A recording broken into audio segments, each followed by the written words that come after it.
Vou começar dizendo a vocês que essa é uma apresentação, portanto, sobre política de saúde e liderança nessa era digital que a gente está passando. Eu sou hoje coordenadora de governança do Centro de Estudos e Promoção de Política de Saúde do Albert Einstein, de São Paulo. Sou também consultora analytics do Departamento de Big Data. Então, eu tenho um pé em todos esses dados que foram colocados até agora, principalmente pelo Bruno, e eu tenho um pé em como que a gente consegue usar isso de forma a garantir que isso dê subsídios à política pública para que a gente alcance resultados melhores, mais custo-efetivos e sustentáveis nesse processo como um todo. Então, eu queria rapidamente passar para vocês essa ideia de que quando a gente pensa em desenvolvimento de saúde, como é que surgiu um sistema de saúde, como é que essa organização começou, a gente vai olhar para aquelas civilizações iniciais lá de muitos séculos antes de Cristo, e a gente entende já que existia uma noção de organização de cuidado e principalmente a noção de que você entrar em contato com água contaminada ou com comida contaminada, que isso podia levar a algum tipo de sofrimento, e esse nível de sofrimento deveria ser evitado. E isso, quando a gente entra na era medieval, a gente tem o conceito que a gente traz da religião, que é a doença como resultados de pecados, né? Que vem essa influência, embora haja algum desenvolvimento do conhecimento dentro do próprio seio da igreja. A gente entra na Renascença, né? Na fase do mercantilismo, e aí a gente começa a entender que o bem-estar do Estado é igual ao bem-estar da sociedade, uma vez que essas sociedades, esses Estados, se nutriam do que era produzido pela população. Então, a população não podia morrer. Morrer significava perda de recursos. Então, aí começa a tentativa de organização de um sistema de saúde nacional, né? Daquela região, daquelas cidades-estado, daquelas circunstâncias, porque aquelas pessoas eram, de fato, a grande riqueza, e a riqueza começava a ser colocada de uma maneira como a gente conhece hoje. Quando a gente sai desse movimento, a gente entra finalmente no iluminismo, que é a grande revolução que nos traz onde estamos hoje, né? A gente começa a falar em experimentação sistemática, em método científico, em progressão de conhecimento de uma maneira metodologicamente organizada. A gente começa a falar em microbiologia, em teoria de contágio de doença, em começar a experimentar esse tipo de coisa já com uma visão de prevenção. A gente começa a falar sobre vacinação. E aí, por último, antes da gente chegar na era onde a gente está agora, a gente tem uma coisa mais moderna, nessa era moderna em que a gente começa a ter o desenvolvimento tecnológico em termos de estrutura propriamente dita desses laboratórios e da indústria que envolve a medicina como um todo. Então, se a gente for pensando ao longo do tempo, o que a gente vai vendo é que há uma separação crescente entre medicina e saúde pública. A gente vai vendo o desenvolvimento cada vez maior tecnológico dos conceitos médicos, da compreensão do que é uma doença, da fisiopatologia, do diagnóstico, de tratamento, mas a gente vai se afastando cada vez mais da ideia de que é preciso construir uma estrutura tão tecnologicamente avançada quanto essa outra, que permita que a gente precise menos dos hiperavanços ou hiperespecíficos e consiga criar um ambiente em que as pessoas todas desfrutem de um nível basal melhor de saúde. Muito bem. Se a gente pensar, então, nisso tudo, a gente chega na ideia da revolução digital. Então, foi colocado brilhantemente agora há pouco pelo Bruno que o que a gente vê é que a saúde é dos últimos setores a se beneficiar dessa revolução digital. A gente vê o setor econômico, o setor de entretenimento, mas a gente, quando fala em Big Data, em inteligência artificial, em machine learning, em teleuso, né, das suas ferramentas, a gente é dos últimos setores a incorporar isso, principalmente porque, sim, a gente tem dados que são hipersensíveis, muito complexos de serem organizados, mas, ao mesmo tempo, nós estamos imersos em uma sociedade que já está fazendo isso com todos esses outros setores. Então, é mais do que natural que haja uma pressão para que a saúde faça isso também, e, é claro, pelos resultados do que isso pode trazer para a saúde propriamente dita. Então, a gente vem aí desde os anos 2000 tentando organizar essa transição do cuidado, entender que ele precisa ser baseado em valor, ele precisa ser coordenado, entender que a utilização de dados permite um cuidado integrado mais assertivo com relação a esses pacientes, que essas interações podem ser mais personalizadas. Aí começa a nascer o conceito da precisão dentro da medicina, quer dizer, como é que você consegue, dentro do cuidado que a gente tem, do conhecimento que a gente acumulou, como é que a gente consegue trazer aquilo personificado para o paciente propriamente dito, de modo a maximizar o resultado e diminuir as chances dele ter algum tipo de problema. E aí a gente entra já nessa terceira onda digital, que é a ideia não só de você integrar cuidado, mas de você integrar cuidado, consciência de prevenção e bem-estar. E aí a gente começa a falar dessa quantidade absurda de dados que são necessários para que a gente encontre esses padrões.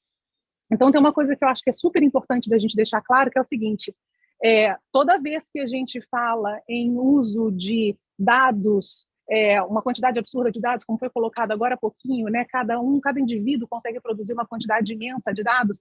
Veja, esses dados, essa quantidade imensa de dados produzidas por cada indivíduo não significam absolutamente nada quando olhadas para um único indivíduo. Então, o processo pelo qual a gente consegue abarcar esses dados do indivíduo e depois fazer com que ele volte para esse mesmo indivíduo de uma maneira a serem úteis para o cuidado que ele precisa receber, esse é o grande pulo do gato do momento. Então é isso, né? Eu expliquei que a gente tem um cenário atual que vem daquela visão histórica em que medicina e saúde pública, embora sejam absolutamente complementares, elas ainda estão em situações separadas. Então, o que a gente tem? A gente tem a medicina com um avanço extremamente rápido, tecnológico, por um lado, e aí a gente tem cada vez mais, eu acabei de falar sobre a medicina de precisão, foi também colocado agora há pouco sobre as ômicas, né? Todas as áreas de personificação dessa tecnologia de modo a personalizar o cuidado, só que isso leva a um aumento insustentável do custo da medicina. Então, veja, a gente não está procurando outro caminho única e exclusivamente porque chegamos à conclusão óbvia de que é muito melhor você prevenir coisas a você tratar coisas depois. Esse é um conceito que a gente sabe tem pelo menos uns 400 anos. Não é novidade. Então, o que acontece, talvez a motivação perversa mais útil nesse caminho todo, significa que a gente não tem condição de arcar com a medicina moderna da maneira como ela tem funcionado. E mais do que isso, ela não atende às necessidades das pessoas. Ela atende à necessidade de uma fração muito pequena da população. Porque, primeiro, por acesso, segundo, por ser capaz de lidar com os problemas reais das pessoas. Então, você tem um desenvolvimento cada vez maior que se faz valer dessa quantidade de dados que a gente tem, mas, ao mesmo tempo, ela atende de uma maneira extremamente segregada e desigual. Por outro lado, a gente tem a saúde pública como um todo, que, principalmente antes da pandemia, não era um setor de grandes avanços tecnológicos, não era nem o objetivo da tecnologia exatamente nutrir a saúde pública de uma forma geral com esses avanços. A gente, ao mesmo tempo, entende que saúde pública, quando considerada na sua totalidade, quer dizer, quando a gente fala em saúde pública, a gente não está falando sobre serviços de saúde, né, de serviços médicos propriamente ditos, a gente está falando também disso, mas a gente está falando de emprego, de segurança, de organização de sistema, de acesso, de educação, de economia, né? Então, quando a gente entende os fatores que levam os pacientes a terem aquele nível de saúde que eles têm, e a gente consegue trabalhar isso para que não só seja uma prevenção de doença, mas uma promoção de saúde, uma coisa completamente diferente, a gente consegue enxergar a saúde pública como uma ferramenta de redistribuição de gasto em saúde. Então, por um lado, você tem uma enorme quantidade de dinheiro sendo gasta em algo extremamente tecnológico, mas que atende pouca gente. Por outro lado, a gente tem uma grande quantidade de dinheiro sendo investida numa outra circunstância que pode ter resultados muito melhores em termos de promover saúde para as pessoas, mas é mal gasto, é gasto de forma redundante, é gasto de forma pouco custo efetiva, de uma forma amadora na sua gestão, então a gente tem um monte de problemas. Mas é um setor que é capaz de atender as necessidades básicas de populações inteiras. Então, na hora que a gente fala necessidades básicas de populações inteiras, a gente tem que entender que você primeiro precisa saber quais são essas necessidades, identificar quais são aquelas que não estão sendo atendidas, e aí sim traçar estratégias para que elas sejam atendidas, para que, na eventualidade dessas pessoas precisarem de um atendimento muito mais especializado, elas consigam chegar e você consiga arcar com esse cuidado hiper tecnológico, hiper preciso, hiper especializado e hiper caro até esse momento, que é da medicina avançada que nós temos hoje. Então, a grande sacada dessa história, como é que a gente junta isso? Como é que a gente faz a união entre essa medicina que vai, e é um caminho inexorável, que ela fica cada vez mais tecnológica, e essa saúde pública que não pode ser deixada para trás. E aí a pandemia, de uma forma muito prática, nos mostrou que essa separação ela é completamente impossível de ser ignorada e que a gente precisa trabalhar numa ponte entre esses dois setores. Então, qual é a grande ponte entre esses dois setores? Dados. Então, por quê? Por que dados? Tem tanta coisa que pode fazer esse meio de campo, tem tanta ferramenta que pode fazer esse meio de campo. Foi colocada aqui a telemedicina, a telesaúde, a integração de sistemas, Então, mas de onde, por que dados nessa história toda? Primeiro, porque nós já temos esses dados, a gente não está inventando coisa nenhuma, a gente já tem, esses dados já são coletados há 200 anos, a forma como eles são coletados, a forma como eles são trabalhados, a forma como eles são organizados, a forma como eles se tornam informação e como eles são utilizados posteriormente, isso sim precisa ser revisto e melhorado. Mas nós já temos os dados estão aí. E aí tem aquele caminho que eu citei para vocês, que é o caminho que nasce no indivíduo, na coleta de dados de um indivíduo, e depois volta para ele em forma de estratégia para a melhoria da saúde dele. Esse caminho é um caminho muito claro para grande parte das pessoas, mas para outras não. Então, eu só lembro a vocês que o dado que vem de um indivíduo, ele não serve para aquele indivíduo, ou serve muito pouco para aquele indivíduo. O que serve, no final das contas, para transformar a vida dessa pessoa é coletar dados de uma população inteira, e aí esses dados populacionais, analisados por uma perspectiva populacional, são minerados, são organizados em trilhas, a gente vai procurando padrões, e esses padrões viram conclusões que podem, então, ser de novo utilizados num nível individual para alterar condutas. Mas veja, a gente passa pelo dado populacional e pela análise populacional desses dados. Só que a gente usa muito pouco esses dados de forma populacional, Porque, de novo, o olhar é de um investimento médico, de serviço de saúde, de serviço hospitalar, e muito pouco de um sistema de saúde que é muito maior do que essas partes em separado. Essa é a primeira coisa. A segunda coisa é que a gente sabe que saúde pública é contexto. Saúde pública não é estratégia massificante. Não existe isso. A saúde de uma população ela é construída em cima das características específicas dessas populações. E aí a gente está falando sobre dados educacionais, socioeconômicos, demográficos, dados de emprego, segurança, clima, meio ambiente, é um monte de coisa que faz com que determinado problema que você quer enxergar, como ele se comporta numa população A versus como ele se comporta numa população B, apesar de ser o mesmo problema, ele pode ser completamente com soluções ainda mais diversas, exatamente por conta do contexto em que ele se encontra. E aí, de novo, a gente olha para a pandemia como uma expressão muito clara dessa situação. Nós temos o mesmo problema, que é uma doença infecciosa, e que atingiu o mundo inteiro, e se a gente olhar como ela aconteceu e como ela se comportou no Brasil e como ela se comportou, por exemplo, na Inglaterra, a gente vai ver coisas completamente diferentes porque são baseadas nessas outras circunstâncias que eu estou falando. O que significa que também, muito antes da gente falar em desenvolvimento tecnológico e afins, que não existe solução única em saúde pública, E a gente fala essa expressão em inglês que é one size never fits all, quer dizer, um único tamanho não serve para todo mundo. Políticas de saúde pública precisam ser estrategicamente desenhadas. Sempre. Então, primeiro, elas não são desenhadas de acordo com o que você acha que está acontecendo. Elas precisam ser desenhadas primeiro para identificar de maneira correta as necessidades das populações.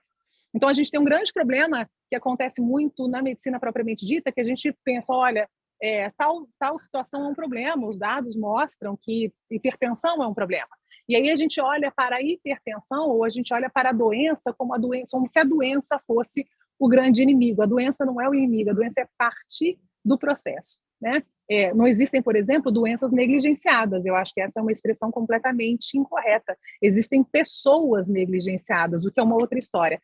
E essa expressão não é uma expressão teórica ou política ou sociológica, não é isso não. É simplesmente porque essas doenças se comportam de maneiras completamente diferentes a depender do indivíduo que ela acaba atacando e do setor e da circunstância em que aquele indivíduo está mergulhado. Então, é muito importante primeiro identificar as necessidades das populações e depois, aí sim, fornecer recursos, fornecer treinamento para que os gestores que estão lidando com isso consigam utilizar os recursos que eles têm disponíveis, principalmente quando esses recursos são escassos, principalmente quando eles são escassos, para serem usados de maneira efetiva e eficiente para entender quais são essas necessidades e para promover a saúde da população. Então, mesmo dentro de um único país, mesmo dentro de um único estado, mesmo falando de um problema específico, teoricamente separado na cabeça da gente como um problema médico, a gente precisa de estratégias diferentes para que isso funcione para grupos diferentes. O que significa, no final das contas, que a forma como as lideranças em saúde precisam ser formadas tem que mudar completamente e elas precisam abraçar esse futuro.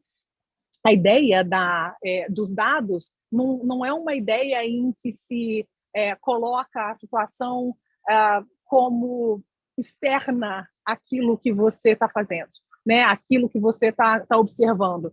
A ideia da autonomia da liderança ela é cada vez mais importante, porque se você tem dados suficientes para compreender o que acontece naquele território que você está abraçando, você tem a obrigação de utilizar esses recursos não da maneira como você é instruído a fazê-lo. Você até pode aproveitar essa instrução, mas você precisa ter a autonomia suficiente para identificar e atender as necessidades da sua população que está ali. Então, esse conhecimento do sistema de saúde, esse conhecimento profundo do sistema, dos problemas e das características populacionais, é ele que é a grande base para você conseguir resolver os problemas atuais de saúde pública, que são completamente diferentes do que a gente tinha antes. Hoje a gente tem um mundo globalizado com informações correndo a todo momento, em todo o planeta, sem uma qualidade clara de filtro dessas informações. A gente tem micro-organismos viajando, a gente tem problemas climáticos. Então, os problemas que a gente tem hoje são problemas diferentes do que a gente tinha há muito tempo atrás. Portanto, a forma de lidar com eles e a liderança em saúde pública e em política pública para lidar com eles também precisa ser diferente. Não existe condição mais da gente aceitar amadorismo dentro da gestão pública. Esses gestores não bastam mais que eles tenham só boa vontade, eles precisam ser treinados e precisam ter à sua disposição recursos para que eles consigam utilizar os dados para dirigir o processo decisório que eles têm. Então, governança e processo de decisão em saúde pública, eles são dinâmicos. Né? Como é que você usa os seus dados que mudam o tempo todo, porque a sua população muda o tempo todo, porque a interação da sua população muda o tempo inteiro? Precisa que você consiga compreender que não existe gestão estática. Então, dados mostram que você precisa se adaptar o tempo inteiro, porque você tem o que o americano chama de VUCA, que é volatilidade, uncertainty, né? Incerteza, complexidade e ambiguidade das questões de saúde, do sistema de saúde. Então, num ambiente volátil, num ambiente incerto, num ambiente complexo e ambíguo, como é que você vai lidar com essa dificuldade se você se engessa? Então, os dados são importantíssimos e a leitura dinâmica desses dados são importantíssimos para que você dê a ênfase necessária e você promova de maneira consciente a interdependência dos atores do sistema, mas que você mantenha a autonomia dessa gestão pública. Então, é isso. A precisão da política de saúde pública é o futuro. A gente fala de medicina de precisão, o que eu estou trazendo para vocês aqui é saúde pública de precisão. É você utilizar a intervenção correta, no momento correto, toda vez que for necessário, para a população indicada, de uma maneira sustentável e custo-efetiva. É para esse momento que a gente precisa caminhar. Então, todos esses dados que foram colocados precisam ser expandidos para além dos serviços de saúde. Serviço de saúde, de novo, é só uma parte importantíssima, mas uma parte do sistema de saúde. Se a gente não conseguir compreender que fornecer serviços médicos não é exatamente, não deve ser o foco, embora, de novo, fundamental, mas não deve ser exatamente o foco, e que o passo anterior a isso, que é de estruturar a vida das pessoas de maneira que elas consigam compreender, que elas tenham acesso àquilo que promove saúde, não só evita doenças, mas que isso seja, de novo, sustentável, custo-efetivo e passe a fazer parte da cultura de gestão de saúde pública de um país, a gente vai estar aumentando aquela distância entre saúde pública e medicina, e essa distância ela é cada vez mais complexa para ser administrada. Lembro vocês que eu acabei de vir dos Estados Unidos e eu tive encontro com uma professora que foi da Hopkins e agora é da Universidade de Brown, e ela é agora a diretora do recém-inaugurado Centro de Pandemias da Universidade de Brown. E aí você pode olhar para isso e falar assim, não, mas como que uma universidade desse tamanho passa a investir num centro de pandemias? Que história é essa? A história é que a gente já sabe, e já sabia, que isso ia ser necessário, mas o que está sendo materializado agora, para vocês entenderem o tamanho dos problemas que a gente vai ver pela frente, é que esse tipo de problema em saúde pública, de crise sanitária gravíssima, vai ser esperado da mesma forma como são esperados os eventos naturais. Então, da mesma forma como você tem um furacão, da mesma forma como você tem um terremoto, você vai ter pandemias, e isso vai precisar ser abordado de maneira técnica e específica para cada lugar onde você vai estar gerindo. Então, de novo, a gente não está falando de um problema específico, a gente está falando de como que isso é resolvido dentro de contextos que são absolutamente diferentes uns dos outros, e daí a palavra é precisão.